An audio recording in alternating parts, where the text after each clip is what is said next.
सोचिए, क्या हो अगर कोई एक अनजान सुनसान द्वीप पर फंस जाए।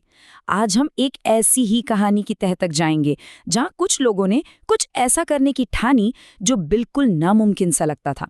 ये सिर्फ जिंदा रहने की लड़ाई नहीं थी, नहीं, ये तो अपनी ही हदों को पार करने की एक जबरदस्त कोशिश थी। और कहानी की शुरुआत होती है बस इस एक लाइन से।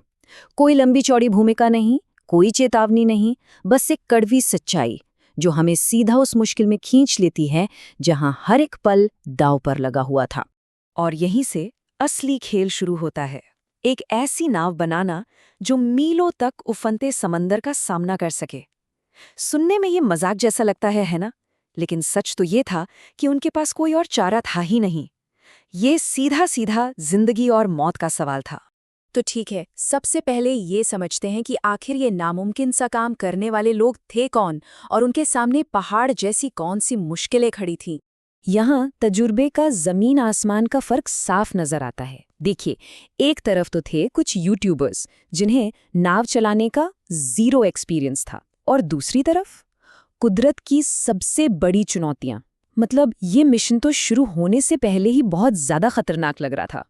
नाव बनाना तो खैर दूर की बात थी, उससे भी पहले उन्हें एक और बड़ी जंग लड़नी थी। और वो जंग थी बस उस द्वीप पर किसी तरह जिंदा बचे रहने की। मतलब समंदर से भिड़ने से पहले उन्हें जमीन पर टिके रहना था। जरा सोचिए, सिर छिपाने के लिए एक ठिकाना चाहिए, पीने के लिए पानी का इंतजाम करना है, और ऊपर से जहरीले सांप और मकड़ियां, उनसे भी तो बचना है। वो द्वीप सच में किसी दुश्मन से कम नहीं था। और बहुत जल्द ही टीम को यह अंदाजा होने लगा कि उनकी तैयारी कितनी कच्ची है। जब एक छोटा मोटा कैंप बनाना भी इतना मुश्किल लग रहा था, तो सोचिए, एक पूरी की पूरी नाव बनाने का ख्याल ही उनके मन में क्या दहशत पैदा कर रहा होगा। खैर, अब वक्त आया असली इंजीनियरिंग का। टीम ने द्वीप पर जो भी कचरा पट्टी, जो भी सामान मिला, उसी से एक नाव बनाने की जी तोड़ कोशिश शुरू कर दी। तो उन्होंने क्या किया? इस बड़े काम को छोटे छोटे स्टेप्स में तोड़ दिया। सबसे पहले एक छोटा सा मॉडल बनाया, फिर सामान इकट्ठा किया, और ऐसे ही एक एक करके आखिरी टेस्ट तक पहुंचे। हर स्टेप बहुत जरूरी था। ये सिर्फ नाव बनाना नहीं था, ये तो हर गलती से सीखकर खुद को बेहतर बनाने का सफर था। जरा इस नंबर पे गौर कीजिए, 60 से ज्यादा कीड़े मकोड़ों के काटने के निशान, और वो भी सिर्फ एक मेंबर के हाथों और बाजुओं पर। ये दिखाता है कि हालात कितने बुरे थे। सिर्फ गर्मी और थकान ही नहीं, इन कीड़ों के लगातार हमलों ने भी उनके हौसले को बुरी तरह परखा। उनकी हालत का अंदाजा बस इस बात से लगाइए कि जरूरी सामान को द्वीप पर एक जगह से दूसरी जगह ले जाना इतना ज्यादा थका देने वाला काम था कि उन्हें लग रहा था कि वो बस अब बेहोश हो ही जाएंगे।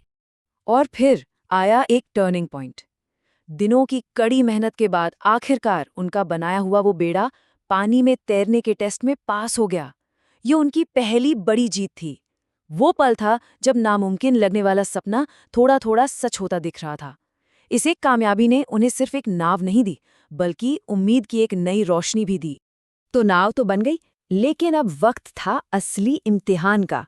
खुले समंदर में एक खतरनाक सफर। यहीं पर उनकी बनाई हुई नाव और उनके हौसले दोनों की कड़ी परीक्षा होनी थी। ये जो आंकड़े हैं ना, ये साफ साफ बता रहे हैं कि सफर कितना मुश्किल होने वाला था। दूरी थी 5 मील से भी ज्यादा, और रफ्तार महज 1 मील प्रति घंटा। इसका सीधा सीधा मतलब था घंटों तक बिना रुके लगातार चप्पू चलाना। एक ऐसी मेहनत जो किसी को भी तोड़कर रख दे। और हुआ भी वही। सफर शुरू होते ही मुश्किलों ने दस्तक दे दी। उनका एक चप्पू टूट गया। अब सुनने में ये शायद छोटी बात लगे, लेकिन सोचिए, जब आप तेज लहरों से जूझ रहे हों तब ये एक बहुत बहुत बड़ा झटका था। 6 घंटे, पूरे 6 घंटे की जबरदस्त मेहनत के बाद भी वो सिर्फ आधा रास्ता ही पार कर पाए थे। उनकी आधी से ज्यादा ताकत जवाब दे चुकी थी, लेकिन मंजिल अभी भी उतनी ही दूर थी। अब तक टीम की हालत बहुत ज्यादा बिगड़ने लगी थी। समंदर की वजह से तबीयत खराब हो रही थी, पानी की कमी थी, और थकान तो ऐसी थी जिसने उन्हें तोड़कर रख दिया था। अब ये लड़ाई सिर्फ जिस्म की नहीं बची थी, अब ये हिम्मत की जंग थी। और देखिए किस्मत का खेल, जब चुनौती सबसे बड़ी थी, ठीक उसी वक्त टीम सबसे ज्यादा कमजोर पड़ गई। 2 लोग तो हिम्मत हार चुके थे, अब बाकी बचे 3 लोगों के कंधों पर ही सब कुछ था, और उन्हें एक बहुत ताकतवर समुद्री लहर के खिलाफ चप्पू चलाना था। और अब आता है कहानी का वो हिस्सा जो शायद सबसे ज्यादा दिल तोड़ने वाला है। वो पल जब मंजिल बस आंखों के सामने थी, लेकिन किस्मत को शायद कुछ और ही मंजूर था। ये आखिरी के कुछ मिनट, इन्होंने ही सारा खेल पलट दिया। जब सिर्फ 20 मिनट बचे थे, टीम ने अपनी पूरी जान लगा दी।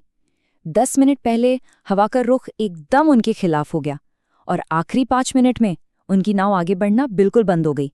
और फिर ज्वार बदला और उन्हें वापस समंदर की तरफ खींचने लगा। ये देखकर सच में यकीन नहीं होता कि वो अपनी मंजिल के कितने ज्यादा करीब थे। सिर्फ आधा मील। सोचिए, घंटों की मेहनत के बाद वो बस कुछ 100 मीटर के फासले से हार गए। विश्वास ही नहीं हो रहा था उन्हें कि इतनी मेहनत करने के बाद वो कामयाब नहीं हो पाए। अपनी मंजिल को अपनी आंखों के सामने दूर जाते देखना उनके लिए एक भयानक सपने जैसा था।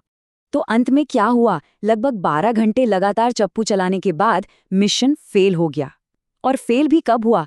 सफर के आखिरी 5% में। मतलब उन्होंने 95% रास्ता तो पार कर लिया था, लेकिन अंत में वही आखिरी 5% सब कुछ तय कर गया। और ये कहानी हमें एक बड़े सवाल पर लाकर छोड़ देती है। जब हम कोई बड़ा मुश्किल लक्ष्य तय करते हैं, तो क्या मंजिल के इतने करीब आकर हार जाना किसी छोटी मोटी जीत से ज्यादा नहीं सिखा जाता? सोचिएगा इस बारे में।